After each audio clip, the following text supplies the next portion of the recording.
आज हम कर रहे हैं बहुत ही इंपॉर्टेंट टॉपिक है ये आपका। इसको आप मार्क कर लीजिएगा। ये 4 मार्क्स में भी आ सकता है, 16 मार्क्स में भी आ सकता है और सेपरेट सेपरेट भी पूछा जा सकता है और एक साथ भी पूछा जा सकता है। जैसे 8 मार्क्स का ये आ गया, 8 का ये आ गया और 4 मार्क्स का इसका दोनों का डिफरेंस आ गया है। 4 मार्क्स में इसके प्रिंसिपल आ गए, वो मैं सब आपको डिटेल में भी बताऊंगी 16 मार्क्स के हिसाब से। अभी थोड़ा सा ब्रीफ रिव्यू दे देती हूँ सो दैट कि आपको ये चीज अच्छी तरह से समझ आ जाए क्या है, फिर आप खुद भी लिख सकते हैं इसके बारे में। फॉर्मेटिव असेसमेंट कौन सा होता है? जो ड्यूरिंग लर्निंग होता है। ड्यूरिंग लर्निंग का मतलब है कि जैसे अभी आप पढ़ रहे हैं उसी क्लास में और अभी आपके एग्जाम्स फाइनल होने हैं बाद में, तो आपके छोटे छोटे एग्जाम्स लेती है टीचर। जैसे कि आपको एक चैप्टर करवाया माई बॉडी फिनिश होने से पहले ही मैम ने जो है जैसे एक टॉपिक करवाया तो अगले दिन उसके क्वेश्चन आंसर कर लिए क्लास में, तो वो भी एक तरह का फॉर्मेटिव असेसमेंट है। या फिर आपको एक प्रेजेंटेशन दे दी कि हमने ये चैप्टर फिनिश कर लिया है या ये टॉपिक फिनिश कर लिया है। कल जो है शुरू के 10 रोल नंबर जो है वो अपनी प्रेजेंटेशन देंगे कि अभी तक उन्हें क्या क्या चीजें समझ आई हैं। मतलब टीचर इसमें जो है प्रोग्रेस देखती है अपने स्टूडेंट्स की कि हमें जो लर्न करना है स्टूडेंट्स को कितना समझ आ रहा है। तो मतलब जैसे कि टीचर आपको यूनिट टेस्ट देती है कि भाई एक चैप्टर खत्म हुआ या आपके एक फर्स्ट टर्म में जो है 5 चैप्टर आने हैं, तो टीचर एक एक चैप्टर करके आपका टेस्ट लेगी, उसे कहा जाता है फॉर्मेटिव असेसमेंट। मतलब छोटे छोटे पार्ट्स में लर्निंग के दौरान ही लेना, उसे कहा जाता है फॉर्मेटिव असेसमेंट, ताकि वो आपको कॉन्टिन्यूअस फीडबैक दे पाए कि आपको इस चैप्टर में ये कमी हो रही है या आपकी इस चीज में प्रोग्रेस कम है। तो वो बच्चों को जो है उनकी प्रेज करके या फिर उन्हें जो है ट्राई अगेन बोल के कि भाई आप इस चीज को और अच्छी तरह से कीजिए या फिर आप बहुत अच्छा कर रहे हैं, ताकि बच्चा और ज्यादा मोटिवेट हो और एनकरेज हो कि भाई हाँ मुझे फाइनल एग्जाम्स में अच्छे मार्क्स लेने हैं। सबमिटिव में क्या होता है? ये आफ्टर लर्निंग होता है। इसमें आपको कोई फीडबैक नहीं दे पाती टीचर। जैसे कि अभी हमने फॉर्मेटिव के बारे में पढ़ा, जैसे आपके जो है 6 चैप्टर एक सेमेस्टर में आ रहे हैं और फुल टर्म में मान लीजिए आपके जो है नेक्स्ट 6 चैप्टर आएंगे। जो फर्स्ट टर्म है फिर सेकंड टर्म जो फाइनल टर्म है आपका, तो आपके फर्स्ट 6 चैप्टर के बाद जो टेस्ट होता है जिसमें आपकी इंप्रूवमेंट का कोई चांस नहीं है, उसे सबमिटिव कहा जाता है। और जो 6 चैप्टर की बार बार रिवीजन होती है, कभी 2 चैप्टर का टेस्ट ले लिया, कभी 1 चैप्टर का टेस्ट ले लिया, यूनिट टेस्ट ले लिए छोटे छोटे, उसे कहा जाता है फॉर्मेटिव असेसमेंट। तो अब होप सो आपको ये क्लियर हो गया होगा। सबमिटिव आफ्टर लर्निंग होता है, जब पूरा सेमेस्टर आपका फिनिश हो जाता है तब जो आपके फाइनल एग्जाम होते हैं उसे कहा जाता है सबमिटिव एग्जामिनेशन। ये किस लिए होता है? ये सिर्फ प्रिडिक्ट करता है कि भाई बच्चा कैसा कर पाया है, बच्चे के जो ऑब्जेक्टिव थे, लर्निंग आउटकम्स थे, वो पूरे हो पाए हैं कि नहीं हो पाए हैं। इसमें सीधा आपके रिकॉर्ड्स बन जाते हैं, जैसे रिपोर्ट कार्ड है आपका। इसमें टीचर कोई एज सच रिकॉर्ड्स आपको नहीं देती है, परमानेंट रिकॉर्ड टाइप। यहाँ पर जो है बच्चे का डेली बेसिस पे टेस्ट लिया जा सकता है, मंथली लिया जा सकता है, वीकली लिया जा सकता है। इस तरह से टीचर लेती है क्वेश्चन आंसर टाइप में कि भाई बच्चा जो है और अच्छी तरह से इंप्रूव कर पाए। ये क्या होता है? डेवलपमेंट होता है नेचर में। जैसे कि ये बच्चे के विकास के लिए जरूरी है। ये टर्मिनल हो गया, मतलब यहाँ पे आके आपका एंड हो गया। अब आपको जो है आगे कोई फीडबैक नहीं देना, आप सीधा नेक्स्ट क्लास में प्रमोट हो गए हैं। ये कॉन्टिन्यूस एंड रेगुलर रहता है। ये डेली आपका टीचर टेस्ट लेती है। यहाँ पर क्या है? Not regular and continuous process. ये कोई कॉन्टिन्यूस प्रोसेस नहीं है, ये आपका एंड प्रोसेस है। इवेल्युएशन एज ए प्रोसेस, यहां पर इवेल्युएशन एक प्रोसेस की तरह काम हो रहा है। मतलब आपका जो इवेल्युएशन हो रहा है, जो आंकलन कर रही है टीचर, वो एक प्रोसेस के द्वारा कर रही है कि भाई वो चलता जा रहा है। यहां पर इवेल्युएशन आपका प्रोडक्ट हो गया है। प्रोडक्ट का मतलब है कि आपको वो एंड प्रोडक्ट मिल गया है, एंड मिल गया है उसका कि भाई हाँ यहां पर आकर जो है आपकी लर्निंग खत्म हो गई है, आपने जो अब तक लर्न किया था आपको वैसे मार्क्स मिल जाएंगे। यहां पर टीचर और स्टूडेंट दोनों को ही जो है इंप्रूवमेंट का मौका दिया जाता है। अगर टीचर जो है, जैसे टीचर बच्चों का टेस्ट ले रही है, बार बार बच्चों के मार्क्स कम आ रहे हैं, तो टीचर को ये समझ आ जाता है कि मेरे पढ़ाने के तरीके में ही कुछ गड़बड़ है और मुझे जो है इंप्रूव करना चाहिए, या फिर जो मैं पढ़ा रही हूँ बच्चों को उस वे से ना समझ आकर मैं इन्हें किसी और वे से, किसी और मेथड से पढ़ाती हूँ। तो मतलब टीचर को भी एक मौका मिल गया कि वो अपनी जो है इंस्ट्रक्शंस को थोड़ा चेंज करें, मेथड्स को थोड़ा चेंज करें। स्टूडेंट्स को मौका मिल गया कि उनकी जहां जहां पे गलती हो रही है टीचर उस चीज को करेक्ट कर रही है, टीचर उस चीज को दोबारा समझा रही है क्लास में, तो उनको एक मौका मिल गया कि वो भी सुधरे और टीचर को भी मौका मिल गया कि वो भी अपने में इंप्रूवमेंट कर सकते हैं। यहां पर किसी को कोई इंप्रूवमेंट का मौका नहीं मिलता है, ना टीचर को ना स्टूडेंट को। यहां पर सीधा फेल या पास होता है। मतलब कुछ भी नहीं है ऐसा कि भी आपको इंप्रूवमेंट की जा सके, यहां सीधा फाइनल रिजल्ट है आपका।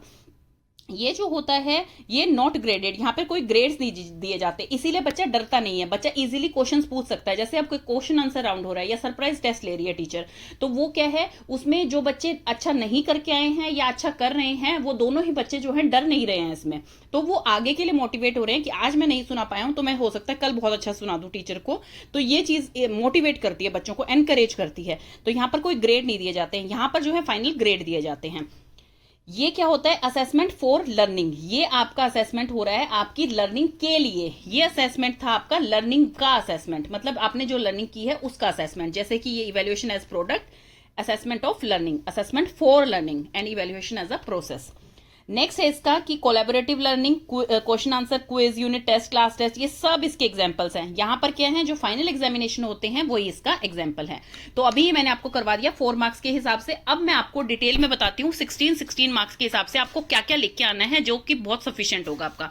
ये आपके बार बार आएगा, आपके बीएड सेकेंड ईयर में, बीएड फर्स्ट ईयर में आपके क्वेश्चंस रिपीट होते रहते हैं। और अभी हम बात कर रहे हैं आपके पेपर 2 की, जो कि BEd second year assessment for learning का है। तो इसमें ये क्वेश्चन आपको कैसे लिखना है, पहले आप इसकी डेफिनेशन लिख देंगे कि ये किस लिए होता है। ये फॉर्मेटिव असेसमेंट जो है टीचर और स्टूडेंट दोनों के लिए होता है, कि वो इसमें जो है टीचर स्टूडेंट को, लर्नर को कंटिन्यूस फीडबैक देती रहती है, ताकि उनकी लर्निंग और ज्यादा इंप्रूव हो और वो अपना एम जो है, ऑब्जेक्टिव जो है, वो अचीव कर पाए इजीली। देन इसके प्रिंसिपल क्या है। अब प्रिंसिपल इसके बहुत इंपॉर्टेंट है, क्योंकि प्रिंसिपल में क्या होता है, बच्चा अपने आप बना के नहीं लिख सकता। इसके जो प्रिंसिपल फिक्स हैं आपको वही लिखने हैं, और वो इतने इजी हैं कि आप इजीली लिख सकते हैं। फर्स्ट जो है, help student understand the role of formative assessment. अगर मान लीजिए टीचर जो है आपका टेस्ट लेती रहेगी डेली, तो कई बच्चे जो हैं वो ये सोचेंगे कि भाई ये तो रोज सुनती ही रहती हैं, टीचर कुछ पढ़ाती तो है नहीं, सुनती ही रहती हैं, रोज रोज टेस्ट लेती रहती हैं। तो टीचर को ये क्लियर करना है सबसे पहले कि बच्चों, मैं आपका डेली जो है शुरू के 15 मिनट जो है आपकी रिवीजन में दूंगी, कि कल हमने क्या किया था, मैं पहले वो क्वेश्चन आंसर आपको करवाऊंगी। देन उसके बाद जो हमारा टाइम बचेगा 30 मिनट्स का, मैं उसमें आपको आगे का चैप्टर करवाऊंगी। तो बच्चे ताकि प्रिपेयर रहें कि भाई हाँ, ये फॉर्मेटिव असेसमेंट है और ये क्यों लिया जाता है और किस लिए लिया जाता है, टीचर वो चीज अपने बच्चों को क्लियर करे। प्रोवाइड इंस्ट्रक्टिव फीडबैक, बच्चों को जो है फीडबैक साथ के साथ मिलना चाहिए। फॉर एग्जाम्पल, जैसे कि आपने काम किया, आपकी बहुत ही सुंदर हैंडराइटिंग है, तो टीचर उसमें वेरी गुड देती है, टीचर उसमें स्टार देती है, टीचर उसमें गुड जॉब बोलती है आपको। या आपकी कोई प्रेजेंटेशन है, या आपने कोई मतलब प्रेजेंटेशन बना के दी है, टीचर को कोई चार्ट वर्क बना के दिया है, तो टीचर उसमें लिख देती है ट्राई अगेन। अगर आप अच्छा नहीं कर पाए हैं, आपका कुछ भी ठीक नहीं है उसमें, तो टीचर ट्राई अगेन लिख देगी, क्योंकि हार्श वर्ड तो टीचर यूज नहीं कर सकती है। या तो टीचर ट्राई अगेन लिख देगी, या good job, very good, star दे देगी आपको। तो मतलब ये एक माध्यम है, टीचर अपने जो है कन्वे कर रही है कि भाई मैं आपसे और उम्मीद रखती हूं, आप इसको और अच्छा कर सकते हैं। या किसी बच्चे ने बहुत ही एक्सीलेंट किया तो उसको टीचर अप्रिशिएट भी करती है, क्लैपिंग करवाएगी क्लास में। तो ये चीजें क्या होती हैं, बच्चे को और मोटिवेट करती है और एनकरेज करती है कि आज इसके लिए क्लैपिंग हुई है, मेरे को मैम ने ट्राई अगेन बोला है, तो कल मेरे लिए भी होगी। क्योंकि ये तो डेली होते हैं, ऐसा तो है नहीं कि साल में एक बार हुए और टीचर ने स्टेज पे बुला के उसके लिए क्लैपिंग करवा दी, दूसरे बच्चों को कोई मौका ही नहीं मिलेगा पूरे साल। तो ऐसा नहीं है, इसमें टीचर समझाएगी और उन्हें फीडबैक देती रहेगी।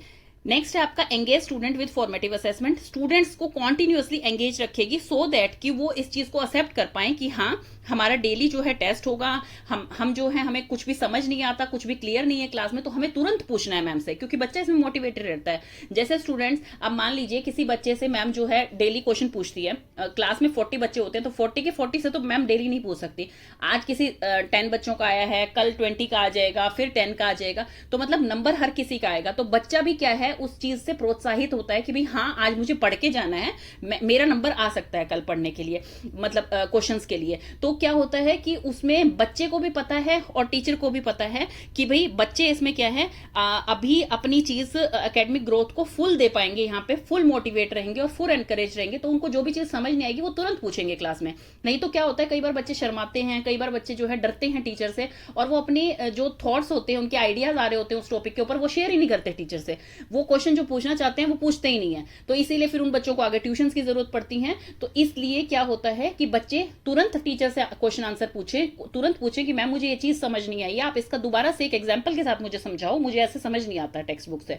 तो टीचर उस चीज को क्लियर करेगी आपको। टीचर भी इस चीज में मोटिवेट होती है, स्टूडेंट खुश होती है। जैसे मैं खुद टीचर हूं, जो बच्चे क्वेश्चंस पूछते हैं, मुझे सबसे ज्यादा नेम उन्हीं के लर्न रहते हैं मेरी क्लास में से, जो सबसे ज्यादा क्वेश्चन पूछते हैं। मुझे लगता है कि मुझे ये बुरा नहीं लगता है कि भाई वो मेरे से क्वेश्चन पूछ रहे हैं तो इसका मतलब है कि वो मेरे में कमियां निकाल रहे हैं। नहीं, इसका मतलब है जो मैं करके आई हूं प्रैक्टिस, बच्चों के लिए मैं घर से पढ़ के आई हूं, नोट्स बना के लाई हूं, तो एटलीस्ट बच्चे जो हैं उसे फुल दे रहे हैं, उस चीज को सुन रहे हैं और उस चीज में से क्वेश्चंस पूछ रहे हैं। दैट मीन्स कि उन्हें समझ आ रहा है। नेक्स्ट है आपका लुक फॉर पैटर्न। अब पैटर्न मीन्स क्या है कि आप एक डेटा बना लेते हैं, तो उसमें आप देखेंगे क्या चीज रिपीट हो रही है, किस बच्चे को जो है बार बार उसके कम मार्क्स आ रहे हैं, या वो रोज सुना नहीं पा रहा है, या कोई क्वेश्चन भी नहीं पूछता है क्लास में, और ना वो जो है होमवर्क पूरा कर रहा है, कुछ भी नहीं कर पा रहा है क्लास में। तो उस बच्चे को जो है एक्स्ट्रा जरूरत है कि भाई आप उस पर एक्स्ट्रा ध्यान दें, उसको एक्स्ट्रा समझाएं, एक्स्ट्रा क्लास लें उसकी, और उससे क्वेश्चन आंसर पूछें जब एक टॉपिक फिनिश हो गया कि आपको आज का समझ आया है या नहीं। मतलब कि हर स्टूडेंट को कितनी जरूरत है और एनरिच करने की, कितनी जरूरत है और मोटिवेट करने की, या फिर टीचर को जरूरत है अपना मेथड चेंज करने की कि बच्चे अगर डेली ही कंफ्यूज हो रहे हैं तो इसका मतलब टीचर को किसी और प्रैक्टिकल मेथड से बच्चों को समझाना चाहिए। देन है plan instruction around content requirement and student need. इसमें क्या होता है, टीचर को जो है एविडेंस मिल जाता है स्टूडेंट की परफॉर्मेंस के लिए। जब आप ये फॉर्मेटिव असेसमेंट लेते हैं, जैसे क्लास टेस्ट ले लिया आपने, कोई क्विज करवा ली क्लास में, तो टीचर के पास एक एविडेंस है कि भाई हाँ इस बच्चे को ये समझ नहीं आ रहा है, या इस बच्चे को ये बहुत अच्छा समझ आया है।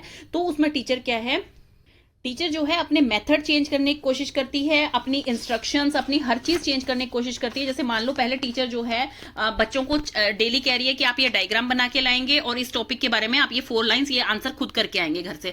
बच्चे उसको सेम नहीं लिख रहे हैं, किसी का कंटेंट बिल्कुल ही अलग है, किसी का कुछ है, तो टीचर को भी लगेगा कि नहीं शायद मेरा ये होमवर्क देने का तरीका गलत है या मेरा समझाने का तरीका गलत है। तो टीचर उसमें खुद मोटिवेट रहेगी, खुद जो है अपनी तरफ से बच्चों को जो है अपने आइडियाज चेंज करेगी, अपनी इंस्ट्रक्शंस का तरीका चेंज करेगी, अपने मेथड्स चेंज करेगी। आपका आ गया है एक्सेस परसिस्टेंटली। परसिस्टेंटली का यहाँ पर मतलब है कि स्टूडेंट जो है यूज टू हो जाते हैं इसका, कि भाई आपने उनका टेस्ट लिया, आपने रिव्यू किया, फिर आप स्टूडेंट्स को बता रहे हैं कि अब नेक्स्ट स्टेप क्या है, अब आगे कैसे करेंगे हम, और कैसे समझेंगे, मैं आपके कैसे टेस्ट लिया करूंगी, मैं ऐसे क्विज दिया करूंगी आपको, या आपको एक प्रेजेंटेशन के छोटे छोटे टॉपिक्स दूंगी जो आपको आगे आगे समझाने हैं। तो मतलब स्टूडेंट्स इसमें यूज टू हो गए, उनको कोई स्ट्रेस नहीं रहेगा, उनको ये नहीं लगेगा कि भाई हाँ मैम तो देखो आज क्वेश्चन आंसर लेगी, मैम कभी भी सरप्राइज टेस्ट ले सकती है। अगर बच्चे जो है डेली ही उनका ऐसे फॉर्मेटिव असेसमेंट हो रहा है तो बच्चे इसमें यूज टू हो जाते हैं, मोटिवेट रहते हैं, स्ट्रेस फ्री रहते हैं। मेक फीडबैक यूजर फ्रेंडली, ये बहुत इंपॉर्टेंट है। जैसे आप टीचर लगेंगे आगे, तो देखिए फीडबैक जो देते हैं बच्चों को वो यूजर फ्रेंडली, यूजर का मतलब यहां पर है कि लर्नर फ्रेंडली होना चाहिए, स्टूडेंट फ्रेंडली होना चाहिए। ऐसा नहीं जैसे पुराने टाइम में जो है बच्चों को बोल दिया तुम क्लास से बाहर जाके खड़े हो जाओ, हाथ ऊपर करके खड़े हो जाओ, या स्केल यूज किया, तो वो बहुत ही गलत चीजें थी। क्योंकि हम स्कूल किस लिए आ रहे हैं, टीचर का क्या मोटिव वो होता है मकसद, तो स्कूल आ रही है ताकि उनके बच्चे जो हैं वो कुछ बन पाए, उनको अच्छी तरह से समझ आ पाए। मेरा मोटो यही रहता है, मैं किसी भी क्लास में जा रही हूं या अब मैं ये ऑनलाइन क्लासेस दे रही हूं, कि किसी बच्चे को ट्यूशन की जरूरत ना पड़े। आपकी यही एक्स्ट्रा क्लास है, यही आपका कंटेंट है, यही सब कुछ है जो कि हम अच्छी तरह से पढ़ा रहे हैं। अगर कुछ समझ नहीं आता आप कमेंट्स में पूछिए। ऐसे ही मैं अपने क्लासरूम में कहती हूँ, अगर आपको कुछ समझ नहीं आता आप तुरंत उसी टाइम पूछिए, उसी टाइम टोकिए टीचर को। मैं बिल्कुल भी ऐसे टीचर नहीं हूँ कि मैं पढ़ा रही हूँ और बच्चे ने किसी ने बीच में इंटरप्ट कर दिया तो मैं अपना भूल जाऊंगी। कोई रट के तो हम जाते नहीं है, हमारे पास नोट्स होते हैं। अगर बच्चे को नहीं समझ आता तुरंत इंटरप्ट करो टीचर को और तुरंत पूछो कि इसमें ऐसा नहीं मैम, ऐसा क्यों होगा, मुझे लगता है ऐसा होना चाहिए। तो उसमें क्या होता है, इसमें वो यही कहना चाह रहे हैं कि बच्चे के साथ ऐसे वर्ड यूज करें कि जो ज्यादा फ्रूटफुल हो, जो आगे उनको जो है मोटिवेट कर पाए। आप स्टूडेंट को, अब जैसे किसी बच्चे ने नहीं सुना है, मान लीजिए वो एक हफ्ते सुना ही नहीं रहा है, या उसमें इतनी कैपेबिलिटी नहीं है। देखिए हर किसी इंडिविजुअल में डिफरेंस होता है, किसी के मेंटल स्किल्स इतने ग्रो नहीं करते, हो सकता है वो बच्चा आर्ट्स में बहुत अच्छा हो सकता है वो म्यूजिक में बहुत अच्छा हो। तो हर बच्चा एक जैसा नहीं होता, और टीचर को ये चीज समझ के चलनी चाहिए कि बच्चे हैं, इनमें इंडिविजुअल डिफरेंसेस होते हैं। आजकल देखिए पेरेंट्स के पास इतना टाइम नहीं है कि वो अपने बच्चों को फुल टाइम दे पाए, क्योंकि गैजेट्स ऐसी चीज आ गए हैं कि हर बंदा उसी में बिजी है। तो बच्चे की मेंटल स्टेटस को टीचर समझ के उसे समझाए। अगर बच्चा जो है एक हफ्ते से नहीं सुना पा रहा तो कोई बात नहीं, आप उसे बोलिए कोई बात नहीं, ऐसे ही होते हैं बच्चे, आप आज नहीं सुना पाए, आप कल जरूर अच्छा करेंगे। आपको ये टॉपिक नहीं समझ आया, हो सकता है ये वाला आपका इंटरेस्ट में ना हो, ये टॉपिक आपको अगला चैप्टर और अच्छे से समझ आए। तो बच्चा क्या है, इससे मोटिवेट होएगा, वो घर जाके सोचेगा कि हाँ मेरी टीचर मेरे में इतना बिलीव कर रही है तो मैं उससे 100% टीचर को दूं। अगर टीचर उसमें 10% पे बिलीव दिखाती है तो बच्चा अपना 100% देने की पूरी कोशिश करता है। तो इसमें यही है कि प्रेज, किसी बच्चे की बहुत ही ज्यादा प्रेज ना कर दें कि भाई उसमें जो है ईगो वाली सिचुएशन बन जाए, किसी की इतनी शेम ना कर दें कि वो बच्चा जो है स्ट्रेस में रहे या दूसरे बच्चे उसका हमेशा मजाक उड़ाएं। तो ऐसा टीचर को बिल्कुल भी नहीं करना चाहिए। नेक्स्ट है आपका make room for student differences. ये इसमें जो है इंडिविजुअल डिफरेंस पे जरूर ध्यान रखें कि बच्चा जो है उसको समझ कैसे आता है, वो कितना जो है अपना 100% आपको टेस्ट में दे रहा है। मतलब ऐसा ना हो कि भाई अगर टेस्ट में उसके 0 मार्क्स भी आते हैं 20 में से तो आप उसको डिमोटिवेट कर दे कि तुम तो हमेशा ही इतना गंदा करते हो, तुम तो ये करते हो। नहीं, उनके डिफरेंसेस को समझिए, फ्लेक्सिबल रखिए अपनी क्लासरूम को, ताकि दूसरे बच्चे उसका मजाक ना उड़ाएं और वो जो है वो स्ट्रेस में ना जाए। Begin with KUD। KUD का मतलब है नो, कितना आप जानते हैं, कितना आप समझ पा रहे हैं और कितना आप जो है फिर उसको दे पा रहे हैं अपने टेस्ट में, जो है कितना अच्छी तरह से आप परफॉर्म कर पा रहे हैं, वो सब आता है। कि इसका मतलब है कि जैसे टीचर को आते ही क्लियर कर देना चाहिए। माई बॉडी हमारा एक टॉपिक है जो कि हमारी ही बॉडी से रिलेटेड है। इसका ऑब्जेक्टिव है कि हम ये चीजें समझें, हमारे सेंस ऑर्गन्स क्या हैं, हमारे डिफरेंट जो सिस्टम्स हैं वो कैसे वर्क करते हैं, और इसका जो है आगे जाके आपको किस तरह से लर्न करना है। कि मैं जैसे आज सेंस ऑर्गन के बारे में बताती हूँ तो आपको उनको 5 की पिक्स बना के देखनी है। आप रियल लाइफ में एक्सपीरियंस कीजिए कि आईज से आप देखते हैं, नाक से आप सूंघते हैं, तो मतलब सेंस ऑर्गन हमारा कितना इंपॉर्टेंट है। ऐसे ही हमारा डाइजेस्टिव सिस्टम कितना इंपॉर्टेंट है। तो हर चीज बच्चे को जो है उसका ऑब्जेक्टिव पता हो, बच्चे को ये पता हो कि वही वो चीज हमारे लिए कितनी इंपॉर्टेंट है, हमारे प्रैक्टिकल लाइफ में वो कैसे हमारे काम आती है। तो हर चीज बच्चे को पहले से ही पता होगी तो बच्चा उसे और अच्छी तरह से समझ पाएगा। तो टीचर को शुरू में एक समरी देनी चाहिए, ब्रीफ देना चाहिए अपने चैप्टर का। देन है रिपीट दी प्रोसेस। इसी तरह से इस प्रोसेस को हम रिपीट करते जाएंगे। तो होप सो ये अच्छी तरह से प्रिंसिपल आपको समझ आ गए होंगे। देन है principle of good feedback. Feedback अच्छा देने के क्या प्रिंसिपल होते हैं, ये जो है गुड परफॉर्मेंस के को क्लैरिफाई कर देता है कि गोल क्या है आपका, आप क्या एक्सपेक्ट कर रहे हैं अपने आप से, ये सब चीजें क्लियर कर देता है। Facilitate the development of self assessment. बच्चा जो है अपने आप को ही असेस करना स्टार्ट कर देता है धीरे धीरे। जैसे कि मान लीजिए प्रेजेंटेशन लेती है टीचर, तो सेल्फ असेसमेंट का मतलब क्या होता है, जैसे कि आप खुद करते होंगे ये चीज, आपका इंटरव्यू है तो आप क्या है मिरर के सामने खड़े होकर अपनी इंट्रोडक्शन बार बार बोलेंगे, तो वो क्या है सेल्फ असेस कर रहे हैं आप अपनी चीज को। तो ये होती है self assessment. It provides high quality information to students. High quality information students को देते हैं कि भाई अबाउट देयर लर्निंग, कि भाई आपको क्या लर्न करना है इस सब्जेक्ट में, इस चैप्टर में क्या लर्न करना है। तो उन्हें हर चीज की जो है इन्फॉर्मेशन पहले ही मिल जाती है फीडबैक के थ्रू, कि भाई उन्हें धीरे धीरे फीडबैक्स मिल रहे हैं। टीचर्स को और पीयर डायलॉग सबको जो है ये मोटिवेट करता है, एनकरेज करता है, पॉजिटिव मोटिवेशन मिलता है। यहाँ से अपॉर्चुनिटीज मिलती हैं, क्लोज द गैप, मतलब कि बच्चा बार बार कहाँ लैग कर रहा है, कहाँ उस पीछे रह रहा है, वो चीज जो है क्लोज हो जाती है। मतलब वो गैप्स जो आ रहे थे पहले बच्चे में कि भाई हमेशा मेरे इतने परसेंटेज क्यों आते जा रहे हैं, मुझे क्या चीज में कमी है मेरे स्टूडेंट में, उसको समझ नहीं आ रहा है, या फिर वो डायग्रामेटिकली समझा नहीं पा रहा है किस चीज को, या फिर उसे पता सब कुछ है, स्पीकिंग बहुत अच्छी है उसकी, लेकिन वो एक्सप्रेस नहीं कर पा रहा है रिटर्न में। तो वो चीजें सारी क्लियर हो जाती हैं इससे। It provides information to teacher that can be used to help shape teacher teaching. मतलब कि टीचर को भी ये जो फीडबैक होते हैं मोटिवेट करते हैं कि आपकी टीचिंग भी जो है और बेहतर हो पाए, बच्चों को कैसे समझ आएगा। अब नेक्स्ट आपका आ जाता है समेटिव। समेटिव अगर 16 मार्क्स में आता है तो इसमें भी कंटेंट आपका अच्छा दे रखा है। समेटिव क्या होता है, ये इसके सबसे पहले आपको आफ्टर लर्निंग होता है। समेटिव जो होता है मतलब फाइनल एग्जामिनेशन, इसके अचीवमेंट टेस्ट हो गए, एनुअल एग्जामिनेशन हो गए, ये इसके गुड एग्जाम्पल हैं। इसमें क्या है, प्यूपिल का जो लर्निंग आउटकम है फुल ईयर का, फुल आपके साल का, वो बता दिया जाता है कि लर्नर ने अभी तक क्या किया है। वो जैसे आपके रिपोर्ट कार्ड्स बनते हैं, जो टेस्ट असेसमेंट असाइनमेंट आपके होते हैं, प्रोजेक्ट्स होते हैं, आर यूज टू डिटरमाइन कि आप जो है बच्चे जो है कितना कर पाए हैं, जितना कि टीचर, जैसे मान लीजिए अब टीचर को एक्सपेक्टेशन है कि मेरे बच्चों को मैंने जो है 6 चैप्टर करा दिए, तो इन 6 में से मेरे बच्चों को ये सब कुछ आना चाहिए। सबमिटिव असेसमेंट में वो पता लग जाता है कि उनके लर्निंग आउटकम कितने हैं, उनका जो ऑब्जेक्टिव था वो क्लियर कर पा रहे हैं कि बच्चों को समझ में नहीं आया है, तो ये क्लियर कर देता है उसमें।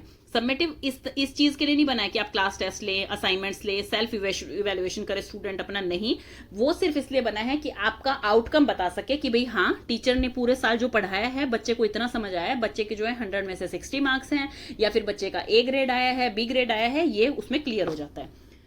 समेटिव असेसमेंट जो होते हैं are generally evaluation rather than diagnostic. Diagnostic का मतलब क्या है स्टूडेंट, जैसे कि आप जो हैं अभी मान लीजिए 6th क्लास में आए हैं, 6th क्लास में आने पे टीचर जो है आपसे पूछेगी कुछ चीजें ऐसी पूछेगी जो आप 5th क्लास में पढ़ के आए हैं, मतलब आपकी प्रियोर नॉलेज कितनी है वो टीचर आपसे जानेगी। और फिर उसके बाद आपको जिस चीज में कमी है, टीचर को कमी लगती है आप में कि भाई ये चीज इन्हें अच्छी तरह से क्लियर नहीं है, तो वो उसका रिमीडियल एक्शन देगी, उसे कहा जाता है डायग्नोस्टिक। कि टीचर ने डायग्नोज किया, जैसे डॉक्टर बीमारी को डायग्नोज करता है, फिर उसके लिए दवाई देता है, रिमीडीज देता है कि आप ये चीजें करिए, आपकी ये चीज ठीक हो जाएगी, आपकी बीमारी। तो इसी तरह से समेटिव जो होता है वो आपकी जो है लर्निंग आउटकम को बताता है, इवेल्युएट करता है, आपके डायग्नोस्टिक लर्निंग में बिल्कुल भी हेल्प नहीं करता है वो। देन है summative assessment results are often recorded as scores और ग्रेड जो एकेडमिक रिकॉर्ड होता है, जैसे आपके रिपोर्ट कार्ड्स हैं, समेटिव असेसमेंट जो है वही होते हैं आपके। तुरंत जैसे फॉर्मेटिव असेसमेंट आपको इमीडिएट फीडबैक देता है, वो आपके कोई ऐसे ग्रेडिंग या मार्क्स नहीं देता है कि जिससे बच्चा एकदम स्ट्रेस में आ जाए या बच्चे को ये बता दिया तुम पास हो तुम फेल हो, ऐसे नहीं करती है। टीचर जो है तुरंत फीडबैक देती है, आपको ये चीज समझ नहीं आई, आप अच्छी तरह से कर लीजिए, मतलब उनके पास टाइम होता है उस चीज को सुधारने का।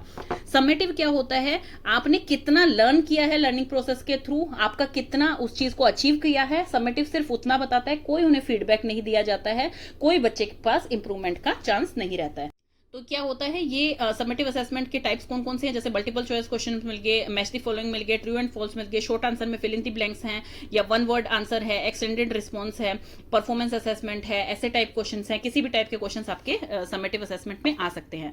समेटिव असेसमेंट में क्या होता है, तो इसमें क्या होता है कि ये वाला जो होता है इसमें स्टूडेंट्स को कंपेयर किया जाता है, जैसे कोई स्टूडेंट फर्स्ट आएगा, कोई सेकंड आएगा, कोई लास्ट आएगा, तो मतलब एक तरह का कंपैरिजन हो जाता है स्टूडेंट के बीच में, आपको पता लग जाता है कि बच्चों ने अभी तक कितनी लर्निंग करी है। टीचर और स्टूडेंट को एक तरह का फीडबैक मिलता है पूरे साल का, कि भाई टीचर को मिलता है, अगर मान लीजिए उसकी पूरी क्लास के नंबर अच्छे आए हैं तो दैट मीन्स टीचिंग जो है इफेक्टिव थी, और अगर पूरी क्लास के नंबर गंदे आए हैं तो मतलब टीचर को जो है अपने मेथड चेंज करने की जरूरत है, या टीचर को भी एक्स्ट्रा ट्रेनिंग की जरूरत है। टाइप्स कौन कौन से होते हैं इसमें, जैसे परफॉर्मेंस टास्क है, परफॉर्मेंस टास्क का मतलब है कि कोई भी एक टास्क दे दिया गया आपको, किसी भी आपकी स्किल्स को चेक करने के लिए, कोई भी आपकी एबिलिटी, कोई भी नॉलेज चेक करने के लिए आपको एक टास्क दे दिया गया, आप कैसा परफॉर्म कर पा रहे हैं उसमें, वो होता है परफॉर्मेंस टेस्ट। रिटर्न टेस्ट मतलब कि जैसे मान लीजिए आप किसी एक फील्ड ट्रिप से आए हैं, आप जो है कोई स्कूल ट्रिप करके आए हैं, या स्कूल में आपको कोई लेक्चर देने के लिए स्पेशल बंदा आया था बाहर से, तो आपको कह दिया टीचर ने कि आप उसके बारे में कैसे लिखिए, तो वो हो जाता है रिटर्न टेस्ट टाइप। ओरल में क्या होता है कि आपसे कुछ ओरली सुन लिया, कि भाई आपकी नॉलेज चेक करने के लिए, आपके स्पीकिंग स्किल्स चेक करने के लिए आपसे कुछ ओरल सुन लिया टीचर ने। और टेस्ट क्या होता है, जैसे आपके फाइनल एग्जामिनेशन है वो टेस्ट होता है। स्टैंडर्डाइज टेस्ट क्या होता है, जिसमें एक स्टैंडर्ड सेट होता है पहले ही उसकी, इसमें आपको इतना कंटेंट इस टाइप से लिखना है, तो वो हो जाता है स्टैंडर्डाइज टेस्ट। एडवांटेजेस क्या है आपकी समेटिव असेसमेंट की, इसमें जो है कंप्लीट फीडबैक मिल जाता है कि बच्चे जो है कैसा परफॉर्म कर रहे हैं। इसमें जो है फीडबैक मिल जाता है ट्रेनर को उसके एरिया में, कि भी बच्चे जो है उनको फोकस की और जरूरत है, और अटेंशन की जरूरत है, या फिर वो बच्चे बहुत अच्छा कर रहे हैं। ये जो है ये प्रोवाइड करता है मोटिवेशन एंड हेल्प करता है create an appropriate learning environment, कि भाई हाँ इस क्लास के बहुत अच्छे मार्क्स आए हैं, तो भाई ये क्लास जो है इसको अच्छा एनवायरनमेंट मिल रहा है, हेल्दी एनवायरनमेंट मिल रहा है, बच्चों को डिसिप्लिन में ही रखना चाहिए। मतलब जैसा आपका समेटिव में आपने परफॉर्म किया, आपके नंबर अगर बहुत ही अच्छे आए हैं, रिजल्ट जो है 99% आ गया आपके स्कूल में 10th क्लास का, तो फिर वो कहेंगे कि हाँ ये हम एनवायरनमेंट बहुत अच्छा है, बहुत लर्नर फ्रेंडली एनवायरनमेंट है, तो उस चीज में मतलब एक मोटिवेशन मिलती है। It gives positive results and give the trainer a boost in confidence. अगर जो है पूरी क्लास का पॉजिटिव रिजल्ट आता है, जैसे मैंने आपको पहले ही बताया कि अगर क्लास का जो है 90% अबव रिजल्ट आया है, तो इसका मतलब टीचर जो है, ट्रेनर जो है, उसको भी एक कॉन्फिडेंस लेवल मिलता है कि हाँ मेरे पढ़ाने के तरीके बहुत अच्छे हैं और मैं बहुत अच्छा कर रहा हूँ। With the help of summative assessment trainer can identify those area result, हाँ जिसमें रिजल्ट जो है अच्छा नहीं आएगा, लोअर रहेगा, उसमें ट्रेनर को जो है पता लग जाएगा कि भाई मेरी क्लास का रिजल्ट इतना अच्छा नहीं रहा है, तो मुझे जो है कुछ डिलीवरी मेथड्स में अपने चेंज लाना चाहिए, कि भाई मेरे को टीचिंग मेथड जो है अपने थोड़े चेंज करने चाहिए। It also help to develop the training for future events. जैसे अगर मान लीजिए कोई भी बच्चों के किसी सब्जेक्ट में मार्क्स कम आए हैं, उनकी टीचर को, बच्चों को मोटिवेट किया जाए और ट्रेनिंग दी जाए उस चीज के बारे में, तो वो ये समेटिव असेसमेंट से क्लियर होता है। It provides a measurable way of determining the success of the training program, कि भाई आपने जितनी ट्रेनिंग दी थी, आपने जितना जो है बच्चों को इनपुट दिया है अपना, क्या उतना आउटपुट आपका आ रहा है, वो आपको समेटिव से क्लियर हो जाता है। डिसएडवांटेज इसके क्या है कि इसमें जो है student who did poorly experience, उनको जो है वो बहुत ही ज्यादा डीमोटिवेट हो जाते हैं, बहुत ज्यादा स्ट्रेस में आ जाते हैं, जिन बच्चों के अच्छे मार्क्स नहीं आते हैं।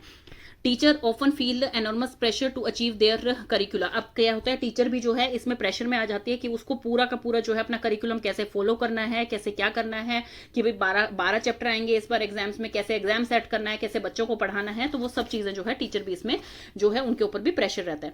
समेटिव असेसमेंट जो होती है, इसकी एक्सप्रेशन जो है, बच्चों के लर्निंग डिसेबिलिटीज हैं, वो सब कुछ इसमें समझ नहीं आते हैं, क्योंकि बच्चे जो है एक फाइनल टर्म का एग्जाम दे रहे हैं, जिसमें सीधा फेल या पास ही पता लगेगा, उन्हें सीधा ग्रेडिंग सिस्टम ही मिलेगा। समेटिव असेसमेंट में measure the wrong things. Summative assessment में जो है वो हो सकता है कि रॉन्ग थिंग्स का मतलब यहाँ पर ये नहीं है कि पेपर गलत बन गया है कुछ भी, यहाँ पे रॉन्ग थिंग्स का मतलब ये है कि मान लीजिए जजिंग के लिए आपने मल्टीपल वो ऐसे टाइप क्वेश्चन दे दिए, हर बच्चे का कंटेंट अलग है, हर बच्चा अलग तरीके से सोचता है, कोई बच्चा जो है स्पीकिंग में बहुत अच्छा है, किसी बच्चे का जो है बिहेवियर इशू बहुत अच्छा है, किसी की मोरल डेवलपमेंट बहुत अच्छी है, तो हर बच्चा जो है अपने को एक तराजू में रखकर यहाँ पर नहीं कर सकता, तो इसलिए हो सकता है कि इसमें बच्चे का आकलन जो है वो गलत भी हो जाए। तो आपको समेटिव एंड फॉर्मेटिव मैंने बहुत डिटेल में बता दिया, और ये होप सो आपको अच्छी तरह से समझ आ गया होगा।